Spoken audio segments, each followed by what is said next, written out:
Olá, queridos, que a graça de Deus esteja com você. Amém?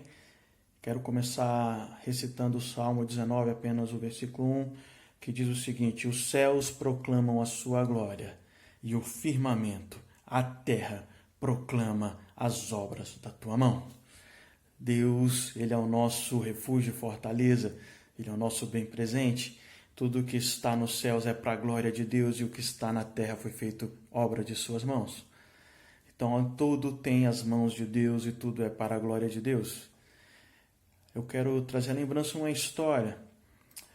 Jacó, ele querendo encontrar seu irmão Esaú numa época difícil, ele voltando para ver se conseguia encontrar Esaú, de repente ele para poder descansar e ele tem uma visão, e ali Jesus apresenta para ele vê uma escada onde ele via Jesus e os anjos subindo e descendo, e ali ele entendeu que ele não estava sozinho. Ele entendeu que a sua história ele estava sendo escrita por Deus. E então Jacó, ele deita, coloca uma pedra ali sobre a sua cabeça, descansa e ali faz um altar para Deus. E assim ele sabe que em todos os momentos Deus está com ele. Nós vemos isso totalmente na história de Davi. Davi, ele teve vários percalços, mas a todo momento Deus estava com ele. É tanto que ele recita no Salmo: aonde está o meu socorro, Senhor? Ele olha para os montes, então ele diz: o meu socorro vem do Senhor que fez os céus e a terra. Então, neste período também de guerra, ele disse: Senhor, se tu não irás, se tu não for comigo, se tu não ir comigo, eu não irei. Então aqui nós entendemos que se Deus não ir conosco, nós não podemos prosseguir. Jesus, ele nunca esquece de nós. Jesus, quando ele foi ali ao Gólgota, quando ele foi ali morto, quando ele foi crucificado, todos acharam que ali tinha acabado a esperança. Mas não. Ao terceiro dia ele ressuscitou. E depois do terceiro dia ele foi atrás de um por um. Jesus, ele está a todo momento conosco. Ele está vivo e vivo em nós, através do Espírito Santo. Aqueles discípulos de Emaús já tinham perdido a esperança, estavam voltando, e Deus, no meio do caminho, aparece a eles. Quando eles chegam em casa, Flávio Joséfo diz que no partir do pão eles veem ali os buracos na mão de Jesus e dizem: Mestre, olha, um olha para o outro, e Cleópatas fala: olha, quando ele falava conosco, seu coração não ardia?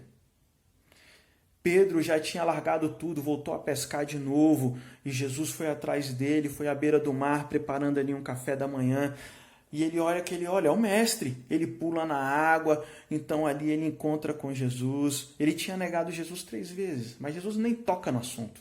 Jesus, pelo contrário, ele olha para Pedro e diz: Pedro, tu me amas? Pedro disse: Senhor, tu sabe que eu te amo. E ele dá um cargo para Pedro: apacenta minhas ovelhas. E na terceira vez ele chora e disse: Senhor, tu sabes tudo, tu sabes que eu te amo. Então Jesus diz para ele: apacenta minhas ovelhas. Jesus também disse para Pedro: Pedro, eu sou a pedra angular, eu sou o firmamento, mas tu já é uma das pedras que vão ser erguidas nesta pedra angular, que você vai fazer parte desta igreja, Pedro. Até nós chegarmos a Cristo, nós chegarmos a Nova Jerusalém. Então, assim, todos os discípulos entenderam que era um Deus vivo, ele estava ressuscitado, ressurreto, e a todo momento ele estava com eles. Pedro, no último momento de sua vida, eles queriam crucificá-lo também, e ele disse: eu não sou digno de morrer como o meu Cristo. Pode me colocar de cabeça para baixo e meter o prego, que esse eu não nego de forma nenhuma. Então, meu querido, eu quero te trazer também a lembrança, uma história bem rápida. Em um certo momento, Sara, uma moça, ela perdeu seus pais por tuberculose e ela vai morar na casa de um parente e de repente ela vê numa situação muito difícil. Mas ela, cristã, começou a recitar e escrever poemas. E de repente ela começa a olhar e ver exatamente essa que eu comecei falando sobre Jacó. E ela olha para a sua história e começa a cantar e fazer um hino que diz assim, ó: mais perto quero estar meu Deus, de ti, ainda que seja a dor que me una a ti. E assim ela proclama em nome do Senhor, dizendo que continuará sempre. E nós temos esse hino até hoje para cantarmos em nossas igrejas e regozijarmos no Senhor. Essa música, ela foi muito falada no ano de 2012, porque é um navio gigante que todo mundo sabe e falou muito desse navio.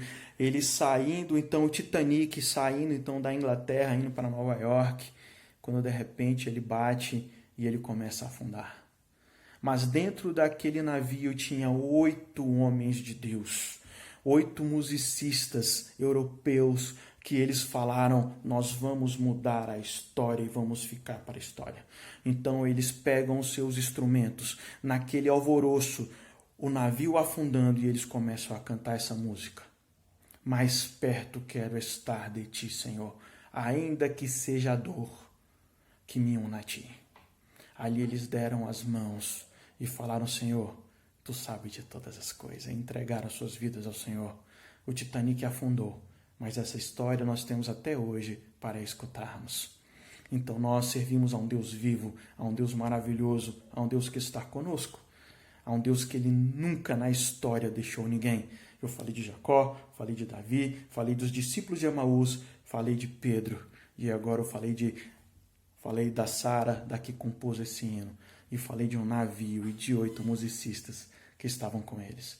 Lembre-se disso, em todo momento Deus está conosco e Ele vive para todo sempre. Amém. Que Deus abençoe você, que Deus abençoe a sua casa. Nós vamos vencer em nome de Deus.